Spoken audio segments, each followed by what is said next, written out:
understand. Well, I will throw it open. I thought I had 2 or 3 questions that I thought I would throw out in case that people got shy about talking, and they are, is the role of our committee to formulate and primarily to formulate and lead the discussion of ideas, or are we more project oriented? And is there a connection between the two? And if so, what is it? And what is our role with regard to projects? And the last thing is, we've expanded, when I first came on this committee, which really wasn't that long ago, we seemed to be focused on retail and Main Street, and now we're taking on larger questions. And should we be doing that? And so with those questions, I'll throw it open.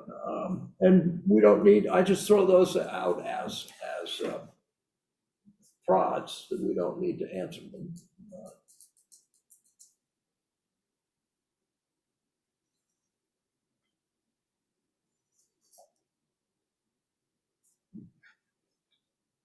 I would jump in to say, as to your first question,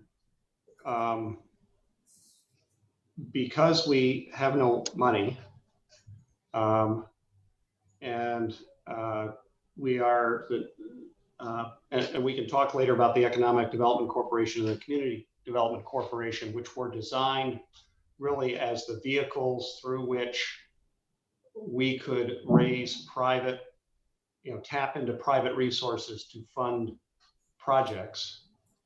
But in terms of a project, for example, like broadband, we don't, in my opinion, we don't have an ability as a committee to undertake the project, but we do have a role to be an instigator and facilitator to sort of get the ball rolling, perhaps try to marshal some resources, and maybe even engage in some community support building, those sorts of things.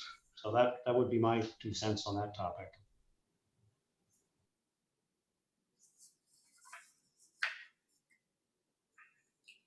I mean, all of these are, I love the work that was done by this brainstorming subgroup, so thank you for doing that. But I think we keep coming back to the central question of what are we? Yeah. Right? How do we function? I mean, certainly when we had the Economic Development Corp and the Community Development Corp, and we had the 501c3 and the 501c4, we had the Promenade Park going, and we basically had just a couple of projects that we were looking at, and it all had to do with Main Street and Northeast Harbor. Whereas, to Jamie's point, we're really now looking at, okay, how do we, what can we do as maybe even a clearinghouse for ideas to support the community? And that's from a housing standpoint and summer housing, year-round housing, commercial, supporting the merchants. It's this big question that I don't know how we come at in an efficient way. What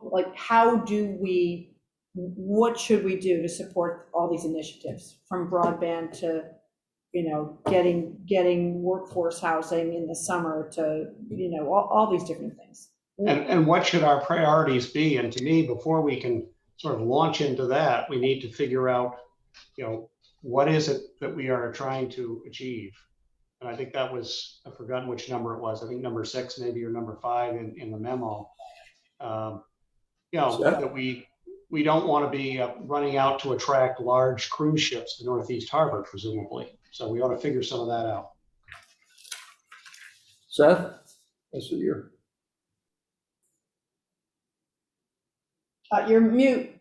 You're muted.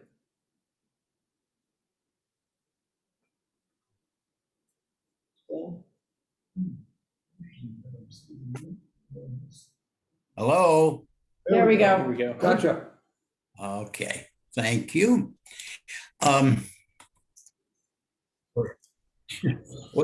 Go ahead. I'll come back.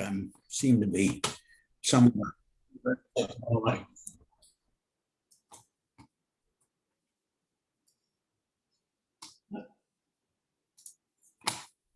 Okay, are we there now?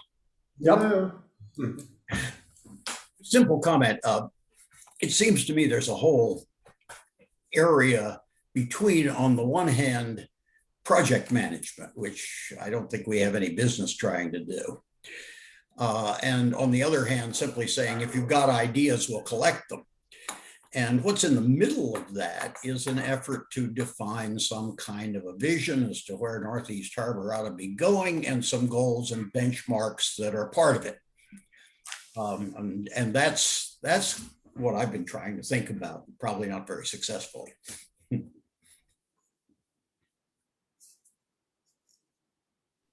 Seth, if you had to name some of those goals, what would they be? And if that's too much of putting you on the spot, you don't have to answer. No, but no, I'm curious. Yeah.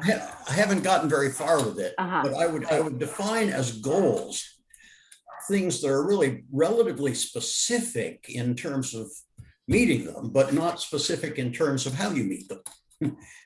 Number one, I would like to see each year 2 additional net businesses or organizations move to Northeast Harbor. Now, that's a pretty specific thing, but it doesn't say how you're going to do it.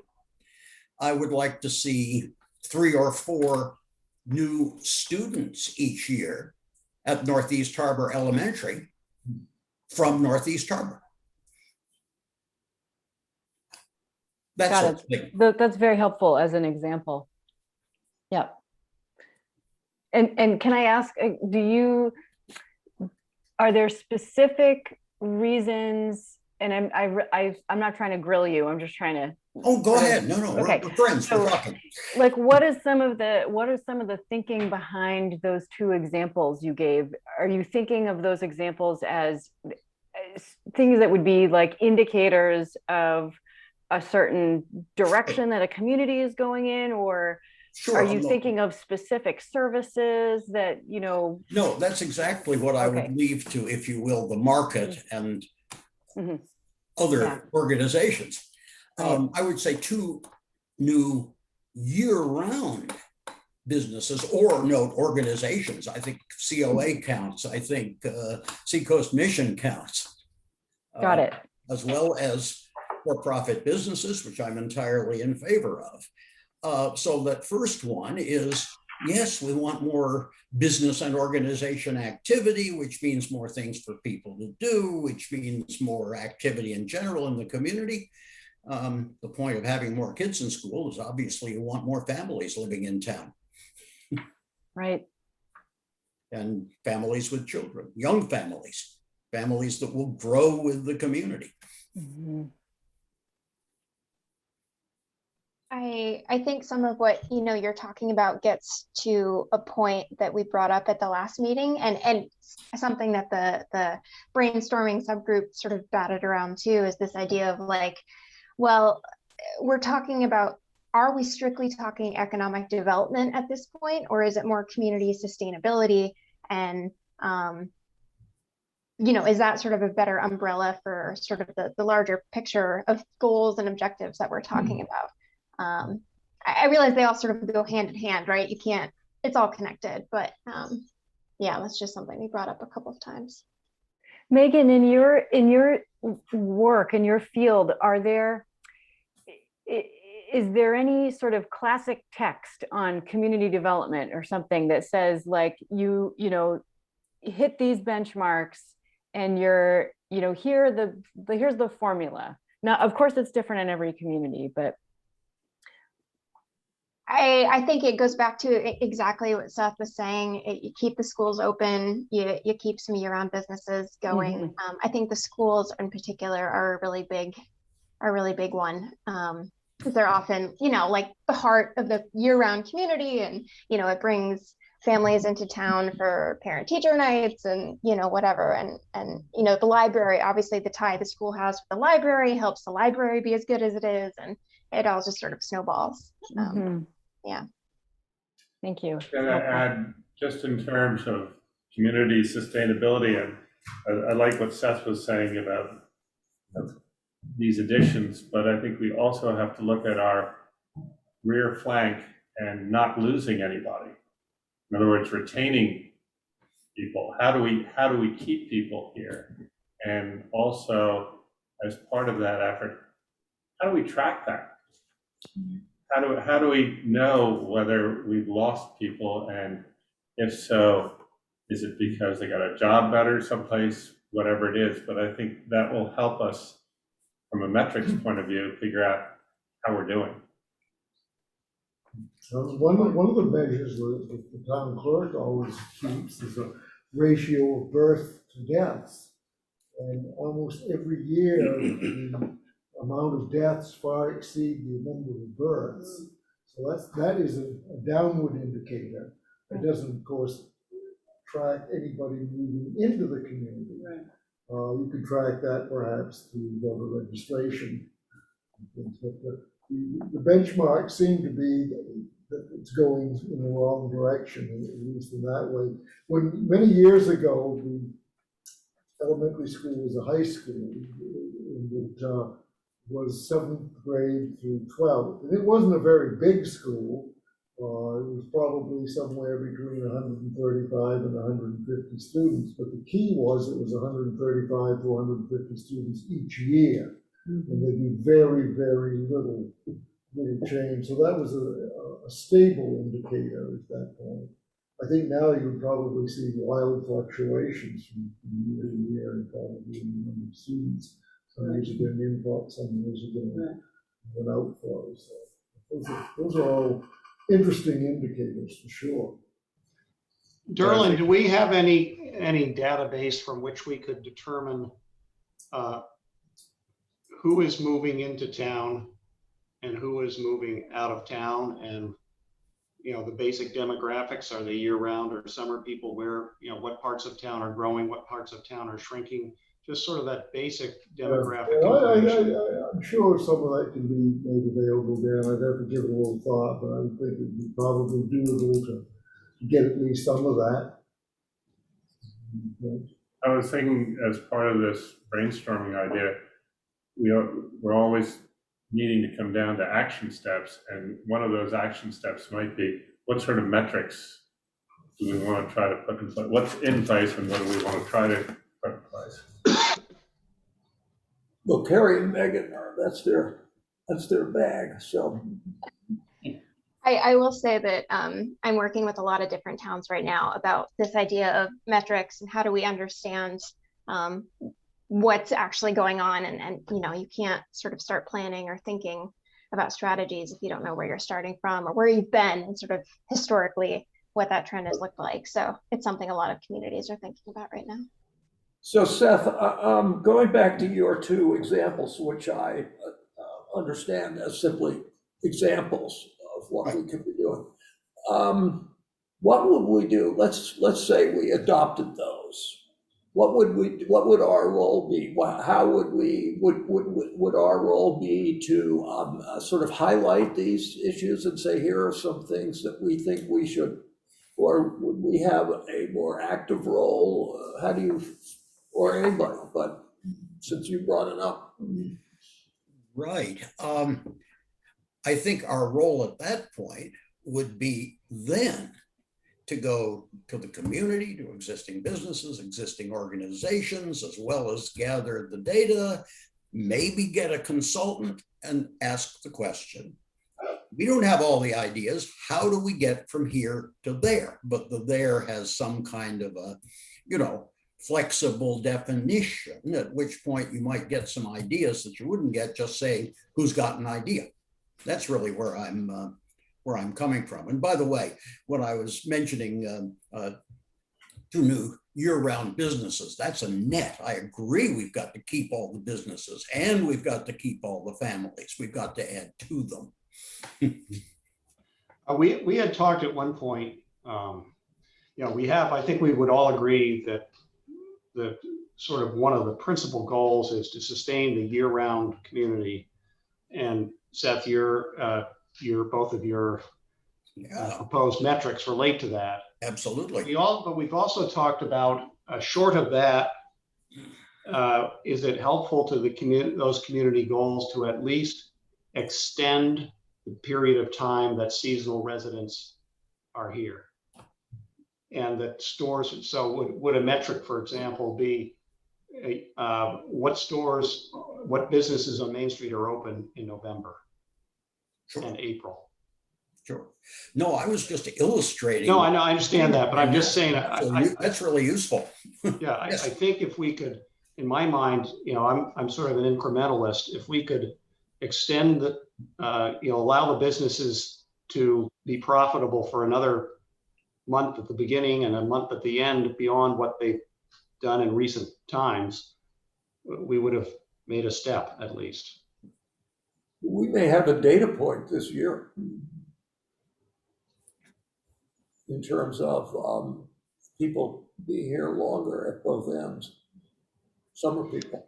Yeah, I'm a little, and I agree with that, Jamie, although I think COVID is sort of, I'm hesitant to derive too many general principles from what happens this year, because I think it's a. Right, except if they like it. Right. Or figure out they don't really need to go back quite so soon. Seth, I really like your idea of finding, maybe figuring out what are the goals? What would 2 or 3 goals be that would actually prove that in fact we were supporting the community, it was growing by the right, amount, we were keeping it healthy. And so maybe we focus on that, what would that look like? And then it sounds to me as if that's going to be very informing in terms of how we go about figuring out what to do. And probably that has to do a lot with housing.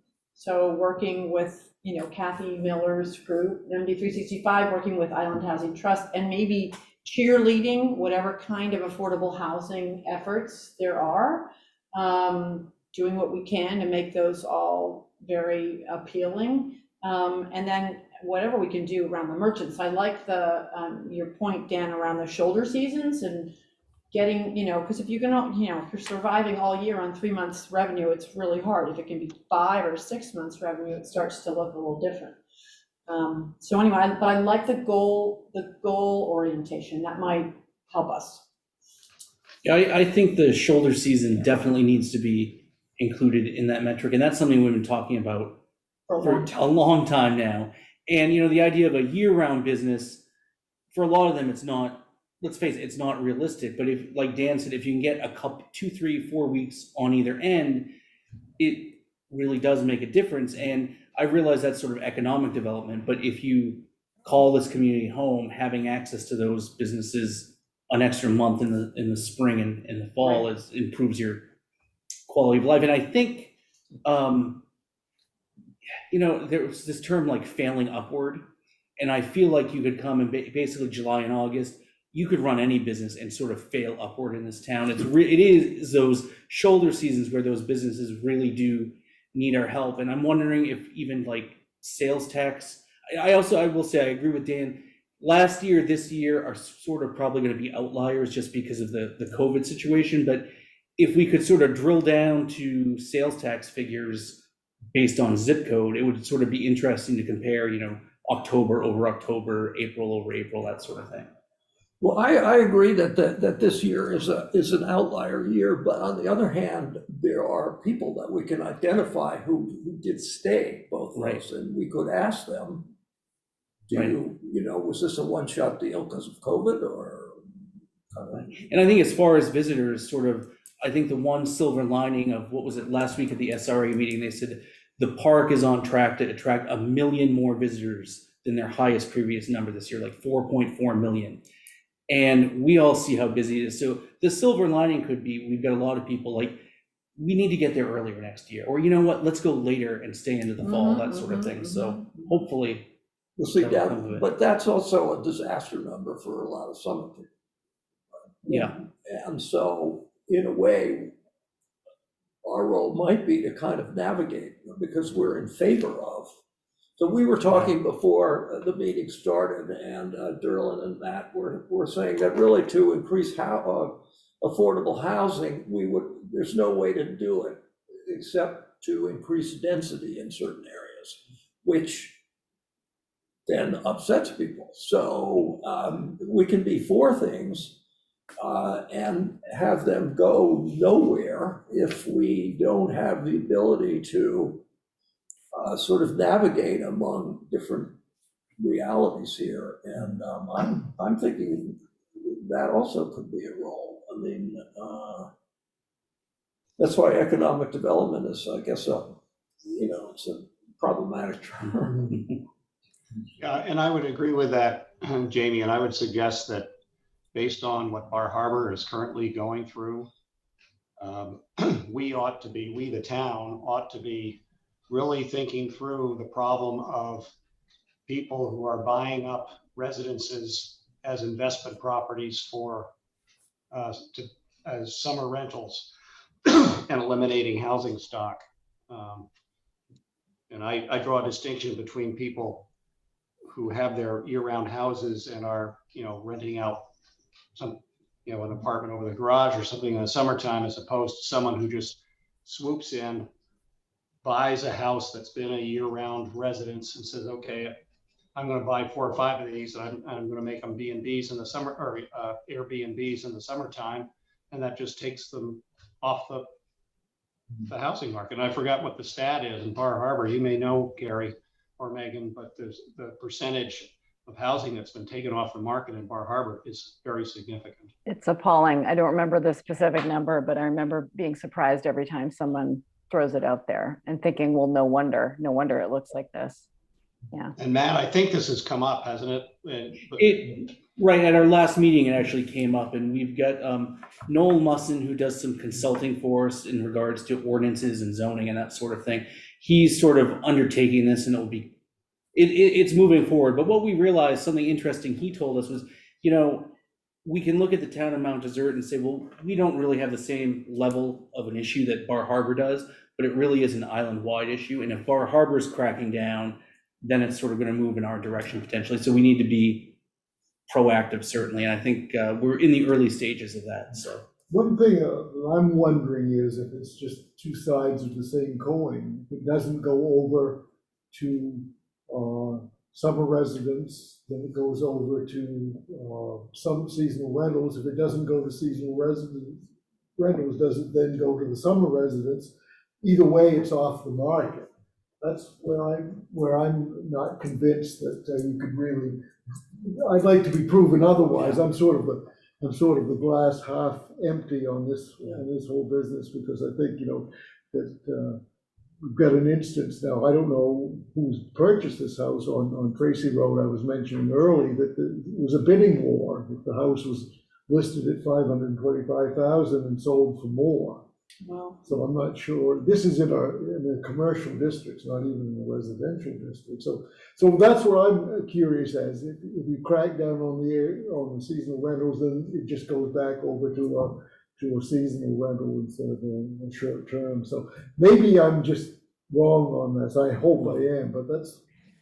I was telling that you guys earlier. I thought that house that went over to the bidding war here this week without even being on the market for more than a day or two, whether that was our Dunkirk, and this time the army isn't getting off the beaches. That may have been the final nail in the affordable housing coffin, I'm thinking, because of the whole density issue. There just aren't many places that you can build. We certainly can do better than what we can, and we certainly can tinker around the margins, because there are these properties that we know NB 365 can develop.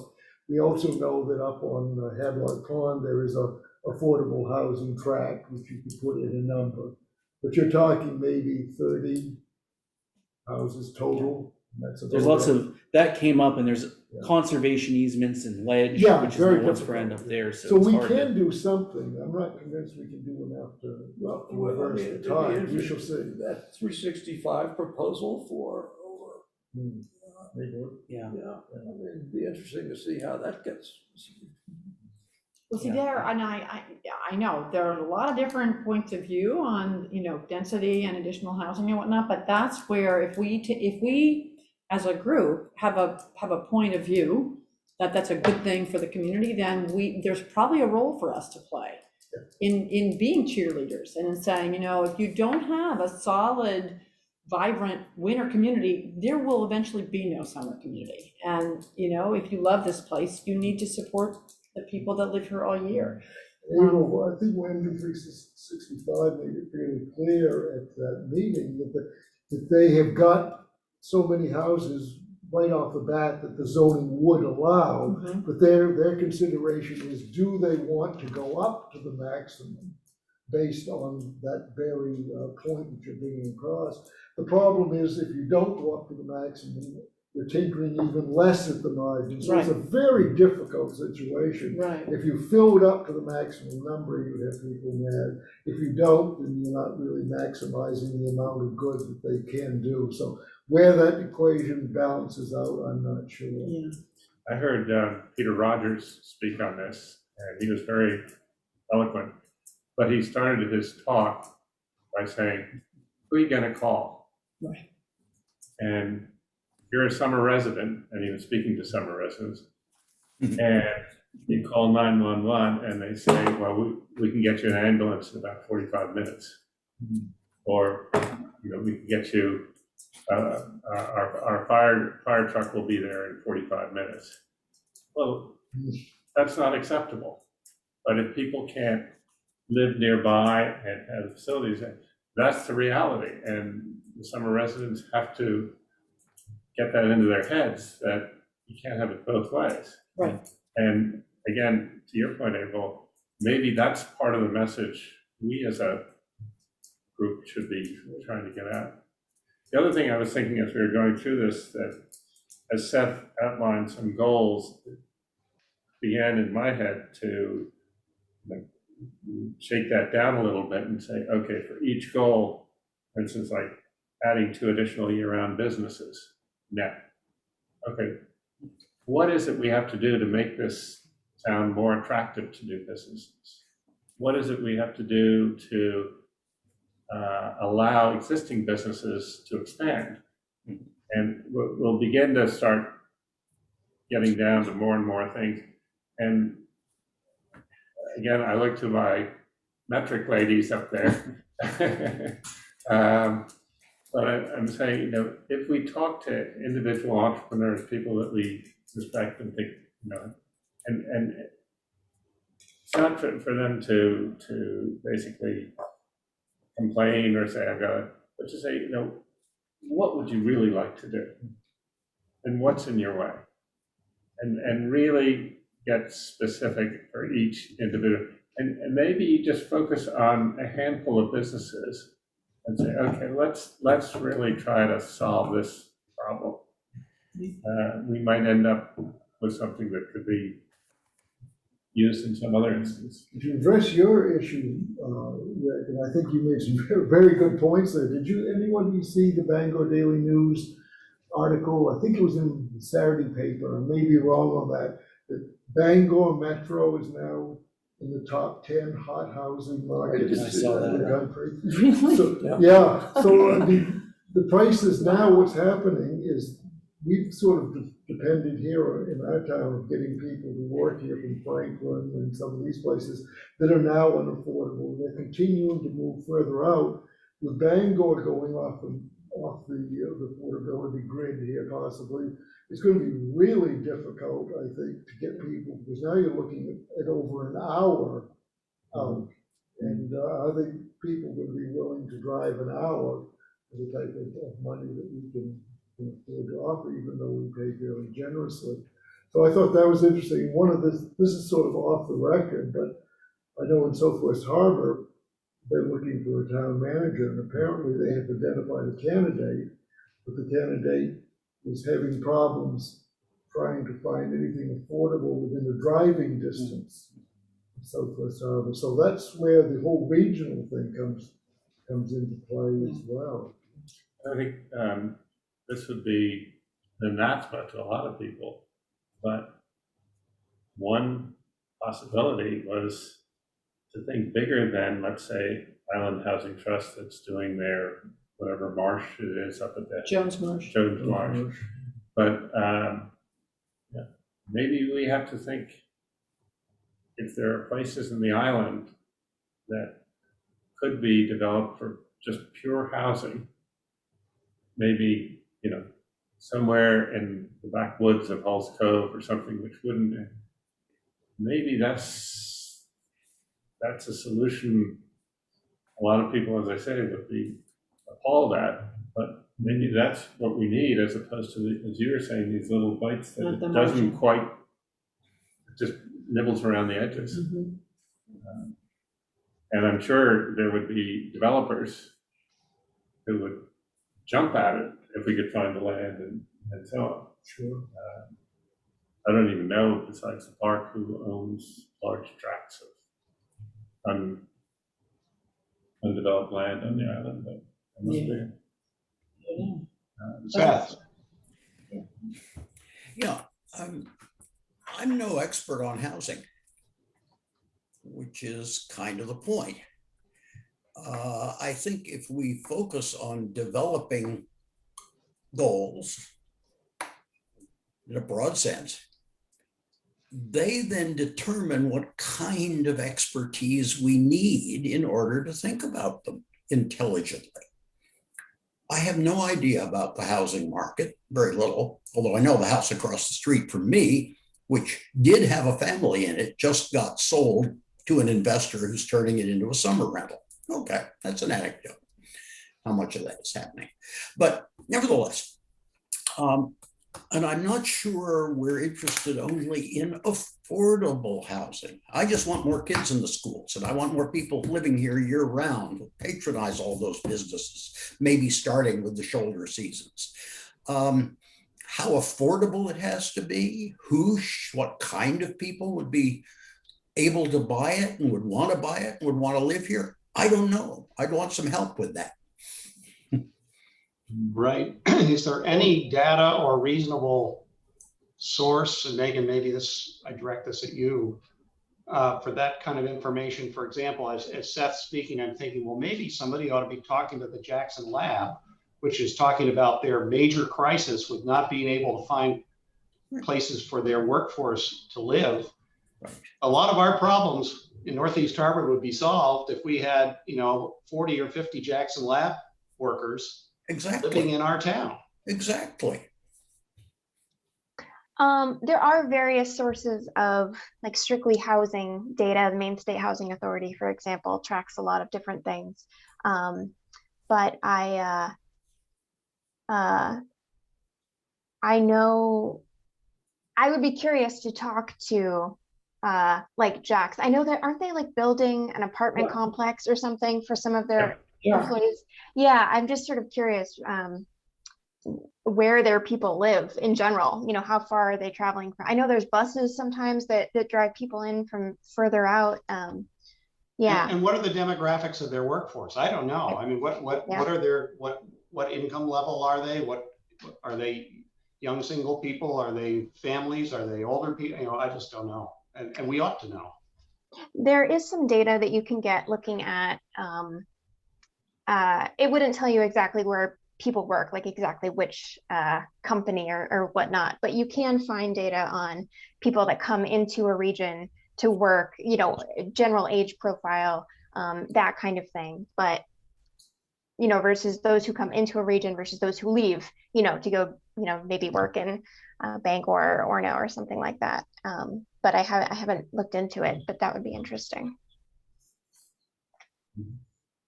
And I know Nancy, when our subgroup met, Nancy provided a lot of really good sort of anecdotal, thoughts on particularly the need for summer employees and that need, and sort of that also being a reason why sometimes the shoulder season is just not possible. It might not be that people aren't around to shop, it's that they can't find people to work at those places. So, I really appreciated Nancy's thoughts on that, because that was something I hadn't considered. It's almost occurring to me, I'm just trying this idea on to see how it sounds, but it's almost like we need, before we can even be more articulate about the goals, we it would be helpful to agree on some underlying principles, like more kids in the schools is a good thing. And then we have a conversation about, what the pace of, the rate is or something. Or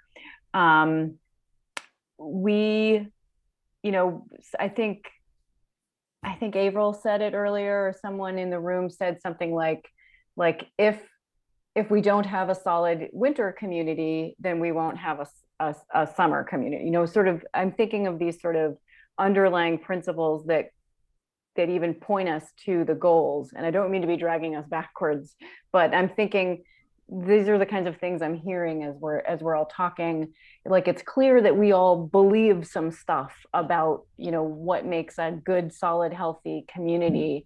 And it would be interesting to kind of distill those down into some statements that then inform, the nature of our goals. Does that make sense? Or does that sound like just one of those horrendous strategic planning exercises that I'm sure we've all been dragged through, probably by consultants like me in my past?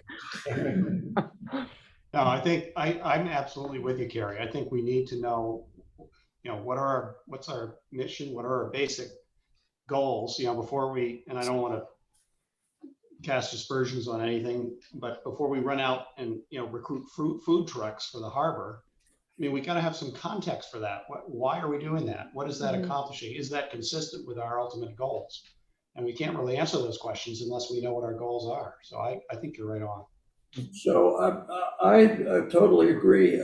My gut reaction, though, is that I've been wrestling with that issue since I've been on this committee, and I think a lot of people have as well, which is, so what are we doing? And where there are all these very interesting ideas that are somehow all connected, but I keep finding that, at least for me, I end up at the same place that I started so often. And I don't want to do that. I agree. I totally know what you mean. And the other thing that I keep thinking is, wait a minute, how is our work different from the work of Kathy's shop? There seems to be a lot of overlap. And I know that there are probably reasons to have, an independent nonprofit doing work, and then sort of a community-based,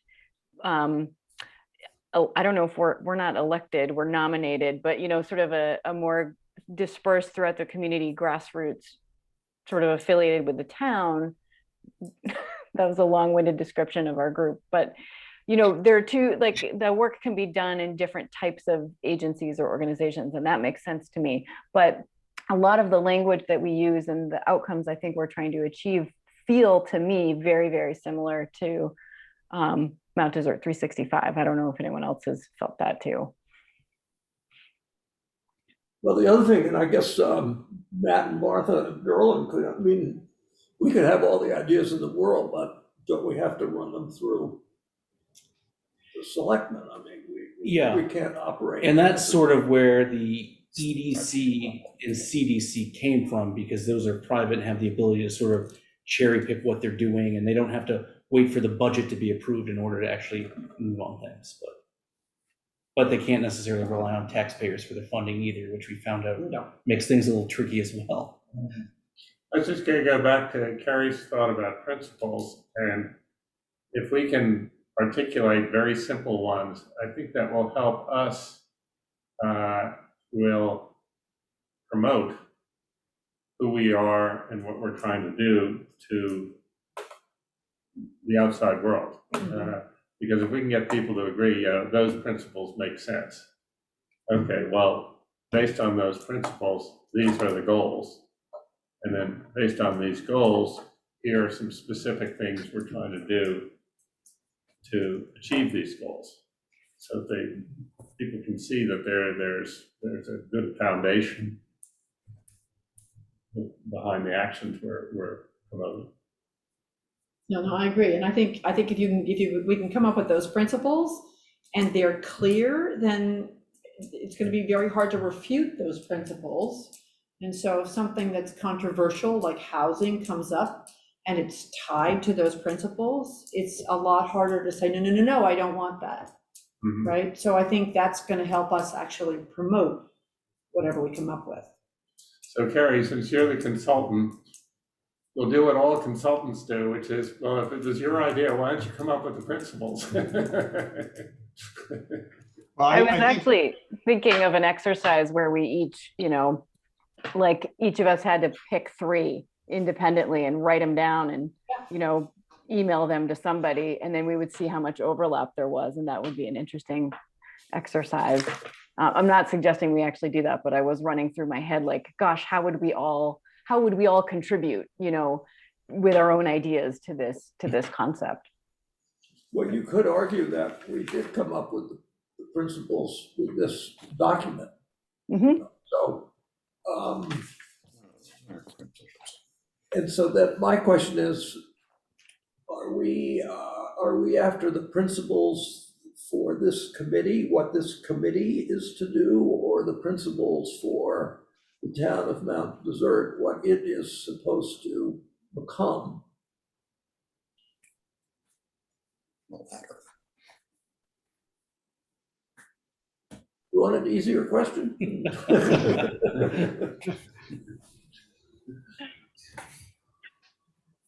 Well, I guess from my perspective, I think we're trying to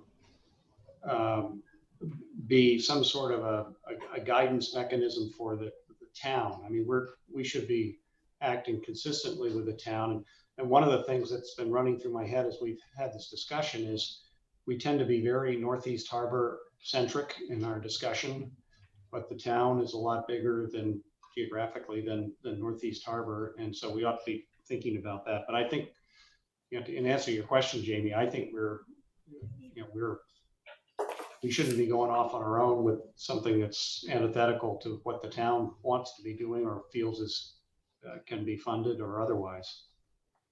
But we should be percolating and pushing. Can I ask a question about, I know we dug into the last comprehensive plan as like a subcommittee, we kind of took a look at it. And I'm just curious, when is the next comprehensive plan for the town happening?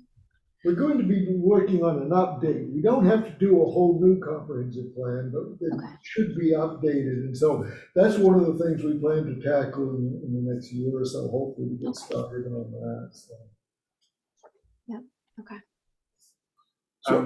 Carrie, just to go back to principles again, if maybe you could I'd just like to see the kind of format how you'd structure a sentence that would say, so we can each have ideas, if that's what the group likes the idea of trying to come up with 3.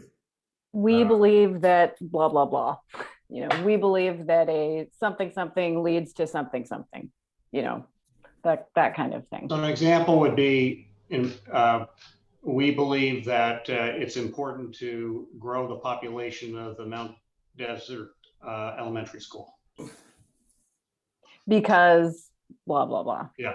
Now, understand, I was using that because it's an obvious proxy Yes. for the goal of having younger Right. families in the Right. community. Right.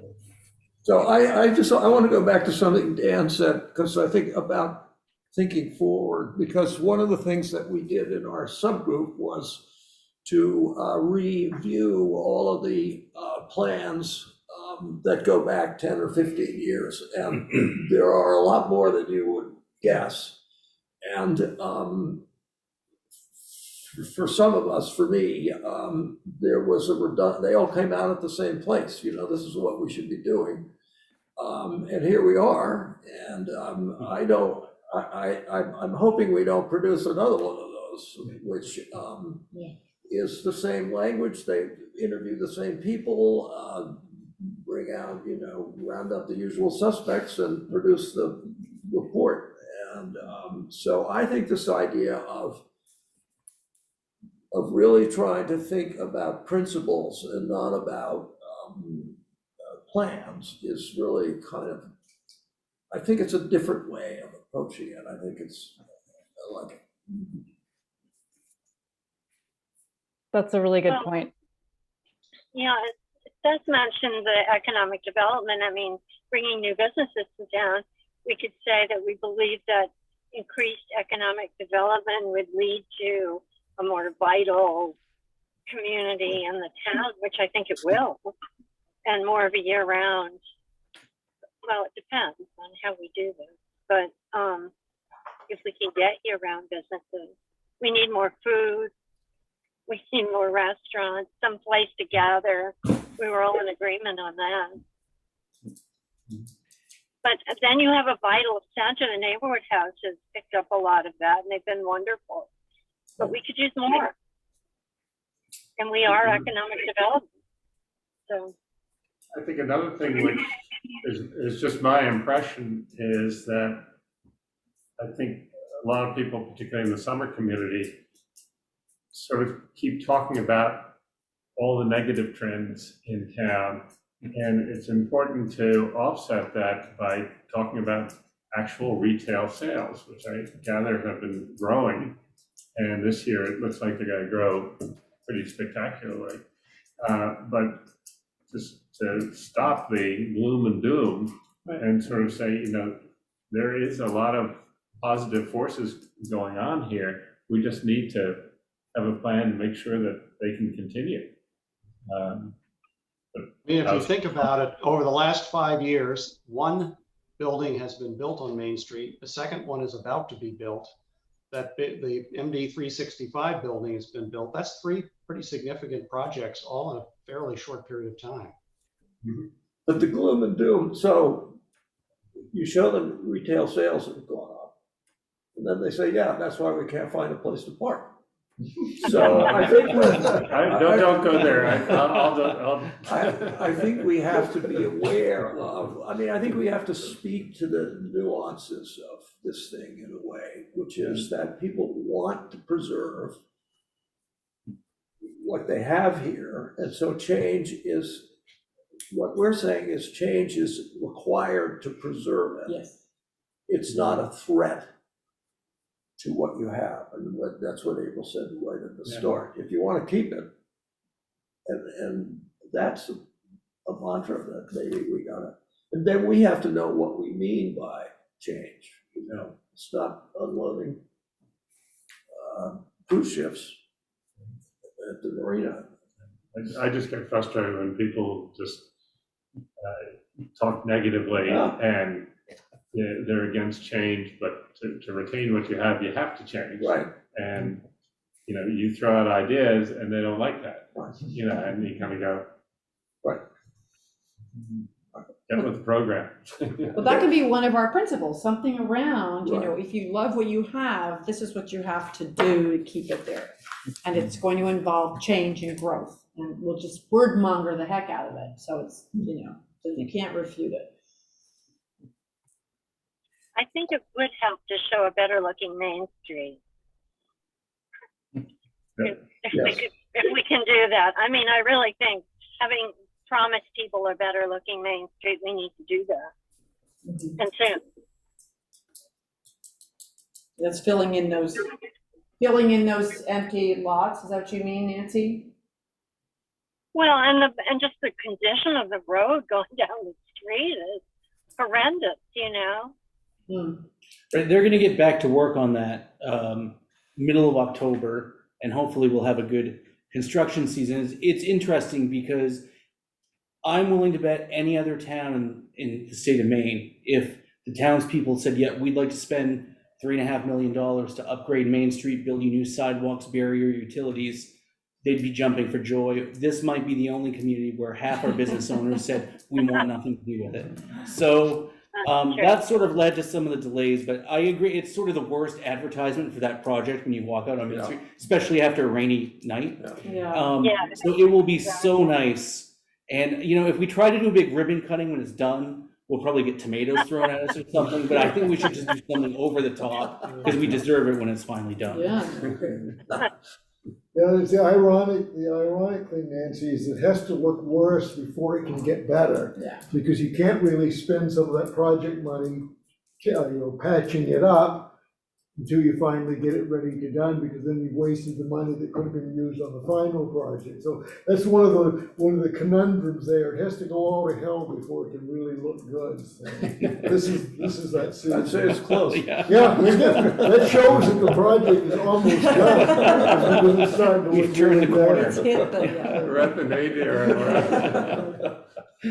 So anyway, yeah. Seth, So, Yeah, absolutely. I think what Nancy's talking about is the principle that the commercial center of Northeast Harbor, and in fact, the town as a whole, ought to look good. I think that's a principle. I agree. And in fact, so again, I'll go back to the point I was trying to make before. If this group does see its role as defining in a flexible way principles and then translating them into something a little bit more specific, which are goals. Its other function then is to somehow help to find out who should be answering the question, how do we get there? And making sure that they're on the job. And that might be, 360 and Kathy Miller. It might be a consultant on specifically business development on Main Street. It might be all sorts of things, but all of those are not things that we're going to do. They're going to be things that will accord with principles and goals that I think this committee should be talking about and defining and so on. And then saying, okay, now here's some suggestions for who is going to tell us how we're going to get there. well, does it make sense? We're getting toward the close of the hour here. Is there any interest in following up on Carrie's idea and trying to have everyone come up with 3 goals, and then we can collate those and see if we've got some consensus around some, and then perhaps talk about a limited number? You're shaking your head, Seth. No, I agree. Okay. Not The fly in the goals, room. Okay. principles, not Principles. goals. Goals come later. Yeah, 3 Principle. principles. Right. All right. If there is One an of the appetite, great hazards of any kind of strategic planning effort is getting hung up on semantics, and in my experience, it happens every time. if there is an appetite for this, I would volunteer to be the one who you email those to, and I would review them and sort of, report back on how much overlap there was, or what a sort of a collated set of principles might look like. But this was an idea I just threw out there. I know it's dangerous to throw an idea out there and then people are like, great, do it. And you're like, no, I was just thinking out loud. Yeah. But I would be happy to, receive those and collate them if that is something the group is interested in. And does it make sense to say no more than 3? No person can submit more than 3, so we don't get somebody with a list of 28 principles? I would make a rule like that. Like, we acknowledge that there are probably there are more than 3 that you would like to list, but we would encourage you to, pick your top 3. And it's just a starting point for an exercise. Yeah. And I was thinking about, Nancy's comment about the street and Seth's comment about, looking good. And I bet we're going to get some about sort of, we believe in, preserving aspects of the character of this town. And, I think that could be a really interesting, that might end up being controversial because different people might define, character in different ways.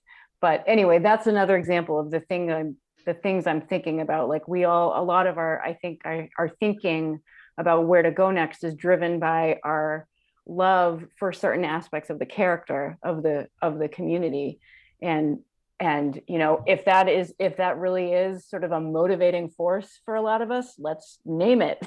Let's sort of say, yes, this is what is driving us, and this is something that is worthy of being considered when we're making decisions. Okay. I'll just make an observation, which goes back to Jamie's point. what is our role? And Matt, correct me if I'm wrong. It's these kinds of conversations, this kind of brainstorming, that's what this committee does to the benefit of the town, just to begin to put some sort of order, to think strategically, and obviously it will eventually, whatever we do or suggest will eventually in some form come to the selectmen. Right, and that's sort of, broadband's a perfect example of that. That was a conversation that we had years ago. At the time, we did have a consultant who sort of took the bulls by the horn and connected with Tilson, and then we said, oh, this is a lot of information. We should have a separate sort of subcommittee, the broadband committee, to take it from there. And that, turned out to be a success, and they've still got some work that they're doing. So I see our role is, again, sort of the cheerleading, coming up with our own ideas, having other people come up with ideas, but just figuring out how do you get funding for things, who could take over this or handle that. So yeah, these conversations are definitely helpful, and they sort of refocus us, I think. So as the secretary, for the benefit of those who aren't here, and perhaps even some of us who are here, do we want to define what we mean by principles in any broad or narrower way or not? Because Carrie, you may get some things that range from, cosmic to Yes. particular. That's a really good point. And I'm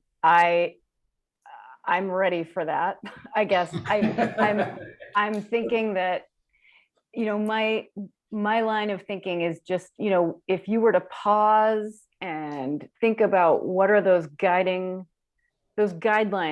in your gut that kind of are informing you when you think about what you want the community to look like, what you want the economic aspects of Mount Desert to look like in the future. Well, I want this to be happening, and I want this to be happening. I don't want that, and I want this to stay the same, and I want that to change. Like those are based in beliefs that you hold about what is good, what is good for a community. So if you could articulate those beliefs. That was a little rambling. I don't know if you got what you needed, Jamie, for instructions, but I think it's okay that some will be cosmic and some will be particular, and I think that'll be an interesting part of the experiment. Yeah, well, Might give one, for example. Nancy, did you have a question? No, I was just saying you might give something, you might do a, for example, just as a lead-in for somebody who wasn't part of this conversation. I could write something up and give it to Jamie. Well, I was going to say, my suggestion process-wise is if we put things in the minutes, they won't even get looked at till 5 minutes before the next meeting, probably. So my suggestion, Carrie, if you're willing, is maybe if you could send a short email out to the committee saying, at the meeting we just had, it was decided we were going to do this, and just state briefly, what the request is, and to email them to you. And then at our next meeting, you can report the results and we can have a conversation. And I don't want to lose track of this whole conversation today, which is, I think, great, has been really around item 5 in that brainstorming memo.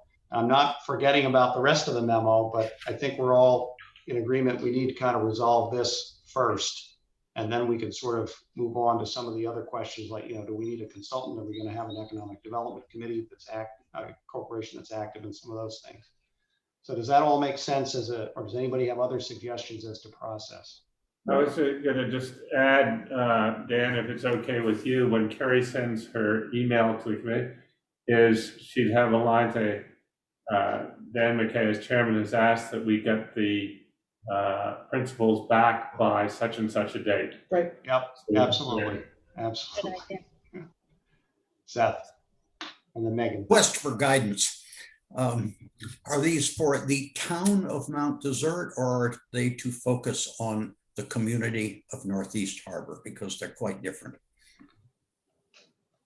I would say the town. think it has to be the Yeah. town. I would say the town, Yeah, the town as a whole, but I could see someone saying, I believe that the commercial Main Street district is like the heart of the town, and we should, our efforts should be focused there. Like that might be part of your beliefs. Well, Northeast Harbor doesn't necessarily equate to just commercial, although it certainly includes that. Northeast Harbor Sure, is fair a enough. place with amazing infrastructure and no year-round community to support it. Megan, did you have something you had your hand up a while ago? Maybe it's the moment's passed. I don't know. Oh, yeah, no, all is fine. I think I was just adjusting my glasses. Okay. All right, fair enough. What's a good date to ask for people to do this? And how pushy should I be? Should I send, the invitation and then like a reminder, but not be pestering people? I would say within a week. I'd say within a week. A week from today. Well, or like a week from whenever Carrie gets the Yeah. email out. Yeah.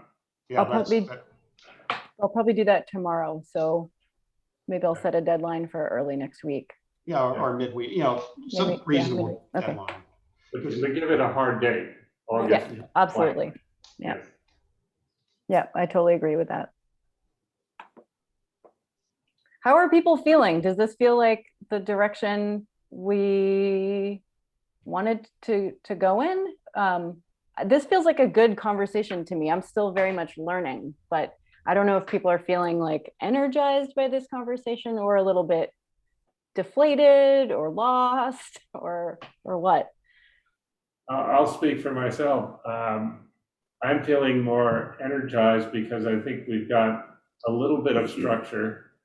Jamie has rightfully pointed out that we keep going around in circles to a certain degree, but I think as we move along on the continuum, we'll begin to feel much more confident that we are doing something tangible and there are specific things that will come out of it, which is where we want to go.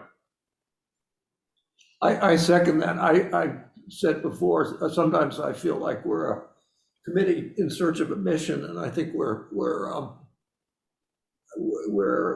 searching for our mission, and this is I think a very concrete step in that direction. I agree. And I will say, as sort of a, one of like the new members coming in, I wasn't sure how concrete or how, I don't know, what sort of goals or principles or, things the committee had tackled. And so it's kind of exciting to come in at this point where we're sort of having this conversation and starting to really nail those down. So it's kind of a good place to jump in. So that's been good. And you're already the vice chair. Yeah, you're just lucky I recovered, Megan. In 3 weeks' time, Megan, watch out. Glad you did, Dan. Okay, well, thank you, everybody, for your time tonight. I think this has been useful.